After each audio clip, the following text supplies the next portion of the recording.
Hello friends, मैं सुनील नानवानी आपका फिर से एक बार स्वागत करता हूं हमारे यूट्यूब चैनल डिजिट्स इंस्टीट्यूट में, जहां आपको मिलता है अकाउंट्स एंड टैक्सेशन का स्टेप बाय स्टेप पूरा नॉलेज। आज का जो हमारा टॉपिक है वो है लेजर पोस्टिंग पे। अगर आपने हमारे पुराने वीडियोस देखे होंगे तो आपको ये जानकारी ज़रूर होगी कि अकाउंटिंग की जो टोटल प्रोसीजर रहती है वो 5 स्टेप्स में डिवाइडेड है। पहली जर्नलाइजिंग, दूसरी लेजर पोस्टिंग, तीसरी लेजर बैलेंसिंग, चौथी प्रिपरेशन ऑफ ट्रायल बैलेंस और पांचवी प्रिपरेशन ऑफ फाइनल अकाउंट्स। तो अब तक आपने अगर हमारे पूरे वीडियोस को देखे हुए हो और वो ऑनलाइन सेशन के जरिए आपने हर चीज़ सीखे हुए हो, तो आपको जर्नलाइजिंग तो बहुत अच्छे तरीके से आ गई है। अब ये जो है हमारी हमारी ऑनलाइन क्लास, इसमें आप सीखेंगे लेजर पोस्टिंग और लेजर बैलेंसिंग। तो हर बार की तरह हमारा ये वीडियो भी काफ़ी इन्फॉर्मेटिव है, तो आप इसे पूरा ज़रूर देखिएगा ताकि आपको इसकी जानकारी बहुत अच्छे तरीके से हो जाए। In this session, you will be able to understand ledger posting. सबसे पहले देखते हैं कि लेजर यानी क्या। Ledger is the register in which various accounts are prepared are maintained. Ledger एक ऐसा रजिस्टर होता है जिसमें काफ़ी प्रकार के अकाउंट्स प्रिपेयर किए जाते हैं। यानी लेजर का मतलब नॉर्मली ऐसा समझिए, ऐसा एक रजिस्टर जिसमें हर चीज़ का अकाउंट, यानी जैसे जर्नल बुक ऐसा बुक होता है जो प्राइमरी बुक ऑफ एंट्री रहता है कि उसमें एक जर्नल एंट्री की जाती है। अब वो जर्नल एंट्री में एटलीस्ट जो कम से कम 2 अकाउंट्स इन्वॉल्व रहेंगे, वो जो 2 अकाउंट्स आप बनाओगे, जिस बुक में बनाओगे उसे लेजर बुक बोलते हैं। तो ledger is the register in which various accounts are prepared are maintained. Ledger is based on journal. सीधी सी बात है, मैंने आपको बोला कि journal is the primary book of entry, की पहली एंट्री जर्नल में की जाएंगी। तो अब वहां से जो बैलेंस पोस्ट किया जाएगा लेजर में, तो वो उसका बेस रहेगा जर्नल। इसलिए ledger is based on journal. Ledger is result oriented. Ledger जो होता है वो रिजल्ट ओरिएंटेड होता है। जर्नल बुक उठा के आपको अगर किसी का बैलेंस बताना है, वो काफ़ी टाइम कंज्यूमिंग रहेगा, उसमें भी कुछ ना कुछ छूट जाएगा, ऐसा होना ही है।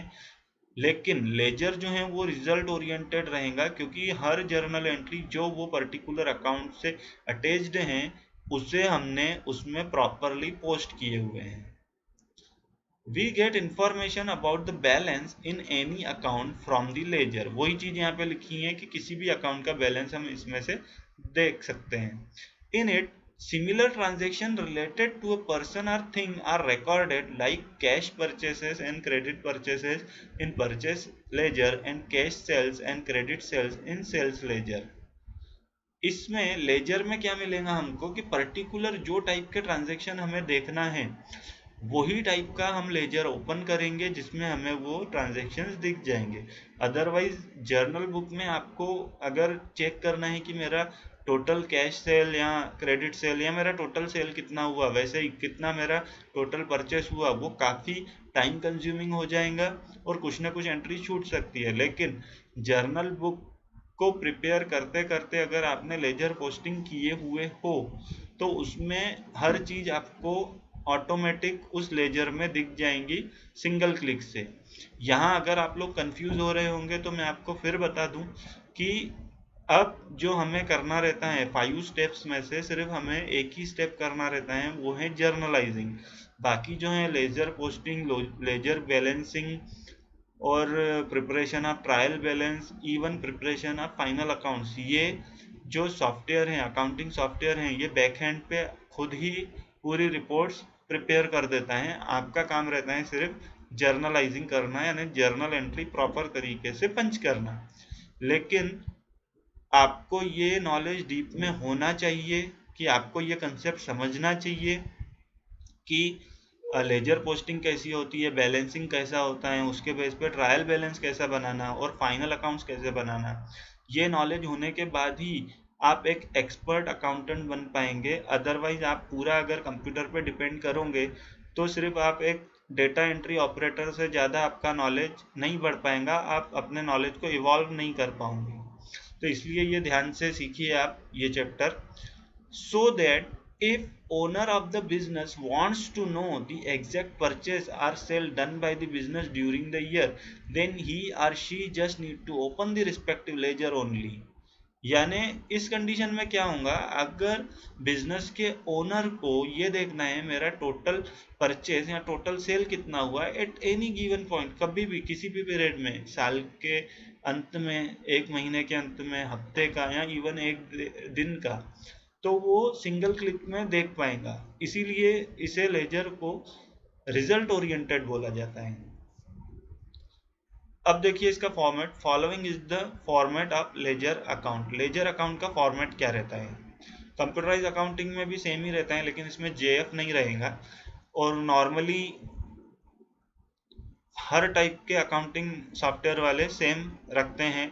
डेट रहेंगी जिसमें पर्टिकुलर्स रहेगा, इसमें कुछ नाम चेंज हो सकता है, पार्टी नेम लिख सकता है कोई अकाउंट वाला, कोई सप्लायर का नाम, ऐसा कुछ वर्डिंग चेंज कर सकते हैं, बट फॉर्मेट यही रहेगा। और मैनुअल जो बनता था, ये मैनुअल वाला है जो मैनुअल बनाया जाता था लेजर कि XYZ लेजर, यानी जो भी लेजर होगा उसका नाम, यहाँ डेट होती थी, यहाँ वो डेट रहेंगी जिस डे को वो ट्रांजेक्शन हुआ। डेबिट साइड में अगर अकाउंट में लिखते हैं तो टू अकाउंट, वो इसलिए क्योंकि जब भी हम जर्नल एंट्री करते हैं, सपोज मैंने इलेक्ट्रिसिटी पेमेंट किया, समझिए अगर ये इलेक्ट्रिसिटी का लेजर रहता तो इलेक्ट्रिसिटी अकाउंट डेबिट, क्योंकि वो एक्सपेंसेस है, नॉमिनल अकाउंट का रूल बोलता है कि एक्सपेंसेस को डेबिट करो, और टू कैश अकाउंट, तो इसलिए ये डेबिट साइड में जो लिखा जाएगा वो टू लिखा जाएगा, टू अकाउंट यानी टू कैश अकाउंट। सेम अगर मेरा रेंट ये इनकम रहता, रेंट रिसीव हुआ मुझे, तो उसकी एंट्री, समझिए ये रेंट रिसीव का लेजर है और मुझे कैश मिलता था, तो मैं करता था cash account debit to rent receive account. तो ये रेंट रिसीव अकाउंट का टू मतलब क्रेडिट साइड में, तो ये हो जाएगा बाय कैश अकाउंट, इसलिए यहाँ टू और बाय लिखा जाता है। तो फॉर्मेट देखिए क्या रहेगा, डेट, पर्टिकुलर्स, जेएफ, जेएफ मतलब जर्नल फोलियो, कि ये एंट्री, ये जो मैं एंट्री इसमें कर रहा हूँ वो जर्नल बुक में किस पेज पे है उसका रेफरेंस लिखना है, किस नंबर पे है, और उसका अमाउंट। सेम क्रेडिट साइड में डेट, पर्टिकुलर्स, जेएफ और अमाउंट। अब देखिए इसमें जो भी बैलेंस बचेगा, यानी जिस साइड का भी टोटल ज़्यादा होंगी पहले उसे कर लिया जाएगा, और उसके बाद में वो सेम टोटल, जैसे यहाँ पे समझिए डेबिट साइड में टोटल ज़्यादा है तो डेबिट साइड में टोटल कर ली जाएंगी, सेम टोटल कॉलम में क्रेडिट साइड में ट्रांसफ़र की जाएंगी। अब ये टोटल में से ऊपर जितने भी यहाँ पे फिगर्स होंगे उसको माइनस करके जो भी डिफरेंस आएगा वो डिफरेंस यहाँ पे लिखा जाएगा, जिसे बोला जाएगा बाई बैलेंसिंग फिगर, यानी कि वो अकाउंट में उतना बैलेंस आउटस्टैंडिंग है। अगर समझिए यहाँ पे अगर मैं किसी सप्लायर का, समझो XYZ अकाउंट मेरा अगर कस्टमर रहता, तो जिसको मैंने सेल किया हुआ है, तो सेल उसको करता, तो मैं करता था XYZ account debit to goods account, तो ये XYZ account debit to goods account to goods account to goods account, 4 बार उसने गुड्स लिया, समझो 10,000 10,000 10,000 10,000 के, ये हो गए 40,000, और उसने 2 बार मुझे पेमेंट किया 15,000। तो मैं करता था एंट्री, जैसे उसने मेरे को चेक दिया 15,000 के, तो bank account debit to XYZ account, same bank account debit to XYZ account 15,000 15,000। अब क्या हो गया कि यहाँ पे 40,000 ज़्यादा है, 15,000 15,000 30,000 कम है, तो 40,000 टोटल यहाँ लिखी जाएंगी, सेम टोटल यहाँ ट्रांसफ़र की जाएंगी। अब उसमें से ये माइनस कर दिए जाएंगे, 30,000 जो बचा मेरा वो रहेगा 10,000 रुपये, और वो रहेगा मेरा बाय बैलेंसिंग फिगर, यानी इतना अमाउंट मुझे अपने कस्टमर से लेना बाकी है। जो ये मैं कर रहा हूँ बाय बैलेंसिंग फिगर, ये हैं, इसे बोलते हैं लेजर बैलेंसिंग। और जो मैं यहाँ पे जब मैं सेल कर रहा था और जब मैं ये एंट्री को पोस्ट कर रहा था, इसे बोलते हैं लेजर पोस्टिंग। ये जो मुझे पैसा मिल रहा था, वो जो मैं यहाँ पे एंट्री कर रहा था, उसे बोलते हैं लेजर पोस्टिंग, और जो मैंने बैलेंस निकाला उसे बोलेंगे लेजर बैलेंसिंग। ये लेजर बैलेंस जो आया ये ट्रांसफ़र होगा ट्रायल बैलेंस में, और अल्टीमेटली यानी ट्रायल बैलेंस के बेस पे जो हमारी इवेंचुअल रिपोर्ट रहती हैं, फाइनेंशियल स्टेटमेंट्स, वो बैलेंस शीट, वो फाइनल अकाउंट्स तैयार किए जाते हैं ट्रायल बैलेंस के बेस पे। अब देखिए यहाँ पे डेबिट बैलेंस और क्रेडिट बैलेंस को समझिए, क्योंकि इसमें most of the people confuse रहते हैं कि डेबिट बैलेंस का मतलब क्या है और क्रेडिट का क्या है। इसे ध्यान से समझिए। Debit balance, when total side of debit when total of debit side of any account is higher than credit side, यानी आपका डेबिट साइड की टोटल जो है वो ज्यादा है किससे, क्रेडिट साइड से। ये डेबिट साइड की जो टोटल ज्यादा है क्रेडिट साइड से, यानी जो अभी मैंने एग्जांपल लिया था वो, then the balance on credit side is known as debit balance, यानी ये जो मेरा बैलेंसिंग फिगर आया है, जो मेरा 10,000 आया था अभी के एग्जांपल में, ये जो मेरा दिख रहा है ये क्रेडिट साइड में है, इसका मतलब क्रेडिट बैलेंस नहीं है, ये डेबिट बैलेंस है। देखिए यहाँ पे 10 10 10 10 और ये 10 की टोटल यानी चारों की करके 40,000 जो आया था मेरा, यानी डेबिट साइड में 10,000 ज्यादा था, क्योंकि ये साइड में 15 और 15 30 था। तो इसलिए इस साइड यानी अब जो क्रेडिट साइड में मेरा बैलेंसिंग फिगर आया, क्रेडिट साइड में है ये, लेकिन ये है क्या, ये है डेबिट बैलेंस। ठीक है। Normally assets, expenses and losses accounts show debit balance. Normally assets जो रहेंगी, एक्सपेंसेस जो रहेंगे और लॉसेस रहेंगे, ये डेबिट साइड शो करेंगी। जैसा एसेट्स, अभी मैंने ये कस्टमर का नाम लिया था, तो कस्टमर हमारी करंट एसेट होती है, डेटर जो है हमारी करंट एसेट होती है, इसलिए वो डेबिट बैलेंस शो कर रहा था और वो क्रेडिट साइड में आ रहा था, तो वो डेबिट बैलेंस था। अब एग्जैक्टली इसका उल्टा समझिए, credit balance, when total of credit side of any account is higher than debit side, then the balance on debit side is known as credit balance। अब देखिए सपोज अगर ये रिवर्स केस रहता, सप्लायर का case रहता और उसमें मेरी क्रेडिट साइड की टोटल ज्यादा आती, तो क्या होता, वो टोटल को मैं यहाँ शिफ्ट करता डेबिट साइड में, और ये जो है मेरा, सपोज मैं चलो एग्जांपल में ही आपको समझा देता क्लियर अंडरस्टैंडिंग के लिए। सपोज ये मेरा सप्लायर का अकाउंट है, इससे मैंने मटेरियल परचेज किया, तो उसकी एंट्री में क्या करूंगा, goods account debit to XYZ account, यानी ये मैंने गुड्स खरीदा कितने के, 50,000 रुपए के। सेम फिर से गुड्स खरीदा, goods account debit to supplier account यानी XYZ अकाउंट 50,000, ये टोटल आ जाती मेरी 1 लाख की। अब मैंने उसको पेमेंट किया टू कैश, यानी कैश से किया, यानी XYZ account debit to cash 10,000, फिर से XYZ account debit to cash 10,000, फिर 10,000, फिर 10,000, यानी 40,000 मैंने उसे पेमेंट कर दिया रहता। तब क्या रहता कि मेरा क्रेडिट साइड ज्यादा है, 1 लाख मेरे क्रेडिट साइड में है, मैं उठा के उसको यहाँ पे डाल देता 1 लाख रुपए।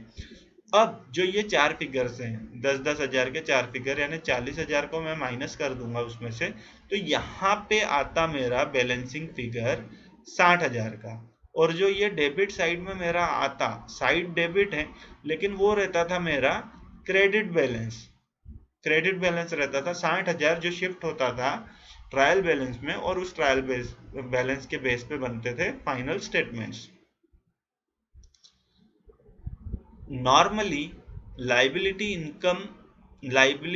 and income account shows credit balance. देखिए जैसा अकाउंटिंग के रूल हैं, पर्सनल अकाउंट, रियल अकाउंट और नॉमिनल अकाउंट, वो अगर आपको अच्छे से आते हैं तो उस बेस पे आप समझ चुके होंगे कि लाइबिलिटी और इनकम अकाउंट्स जो रहते हैं वो क्रेडिट बैलेंस शो करते हैं। मैंने आपको बताया कि अगर मेरा XYZ अकाउंट ये सप्लायर का अकाउंट है, तो सीधी सी बात है ये मेरी लाइबिलिटी है, और इसलिए वो अकाउंट मेरा क्रेडिट बैलेंस शो कर रहा था। क्रेडिट बैलेंस में जो डेबिट साइड में दिख रहा है वो क्रेडिट बैलेंस। ये सेशन आप बहुत यानी इम्पोर्टेंट का समझिए, क्योंकि इस पर ही प्रिपरेशन ऑफ ट्रायल बैलेंस और preparation of final accounts depend करते हैं। अगर आपको ये सेशन अच्छा लगा हो तो ज़रूर लाइक कीजिए इसे और शेयर भी कीजिए, ताकि ये नॉलेज बाकी लोगों तक भी पहुंच सके। और आगे हमारे जो भी सेशन होने वाले हैं, जैसे how to prepare trial balance, how to prepare final accounts, तो वो सब सेशन देखने के लिए आपको हमारा चैनल सब्सक्राइब करके रखना पड़ेगा, साथ ही बेल आइकन को भी दबाना पड़ेगा, ताकि उसकी नोटिफिकेशन आपको समय पर मिल सके और आप अपना नॉलेज बढ़ा सके। Thank you so much for watching, keep learning, thanks a lot.